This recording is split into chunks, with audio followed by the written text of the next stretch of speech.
మహిళల మీద ప్రేమ ఉన్నట్లు హరీష్ రావు తెగ మాట్లాడుతున్నాడు. గత 10 ఏళ్లలో మహిళలను అన్ని రకాలుగా అణిచివేసింది కేసీఆర్ కాదా అని ప్రభుత్వ వైపు ఆది శ్రీనివాస్ తెలిపారు. కనీసం మంత్రివర్గంలో మహిళలకు అవకాశం ఇవ్వకుండా నియంతృత్వ పోకడలు పోయింది మీరు కాదా అని నిలదీశారు.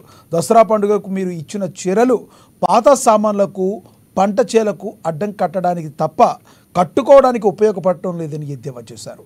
ఎప్పటికైనా మా ప్రభుత్వాన్ని విమర్శించడం ఆపకపోతే తెలంగాణ అక్క చెల్లెమ్మ చేతిలో మరోసారి మీరు చిత్తు కావడం ఖాయమని చెప్పారు.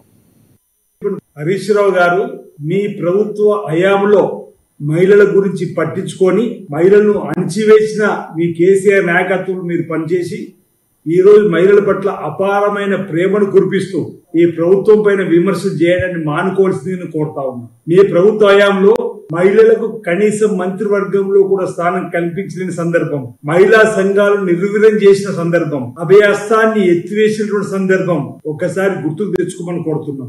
ఈ రోజు బతుకమ్మ చీరలు ఇచ్చిన చెప్పిన గొప్ప చెప్పుకుంటున్న హరీష్ రావు గారు, తెలంగాణ అక్క చెల్లెమ్మలకు తెలుసు మీరు ఇచ్చిన బతుకమ్మ చీరలు పాత సామాన్లకు లేదా బెదురు పక్షుల కోసం కట్టినటువంటి సందర్భం అయినా మర్చిపోయినా మీరు దారి వెళ్ళినప్పుడు చూసినటువంటి సందర్భం. తూకం కొద్దీ కొన్నటువంటి చీరలు బతుకమ్మ చీరల పేరు ఇచ్చినటువంటి మీరా ఈ రోజు మా ముఖ్యమంత్రి రేవంత్ రెడ్డి గారి నుంచి మాకు మహిళల పైన మేము చూపుతున్నటువంటి అపారమైన ప్రేమ, వారి గౌరవం, వారి మహిళా సాధికారత, వారిని ఉన్నతంగా గౌరవించుకోవాలని చెప్పి మేము చేస్తున్న కార్యక్రమాల పైన మీరు ఈ రోజు విమర్శించేదని అడుగుతా ఉన్నాం.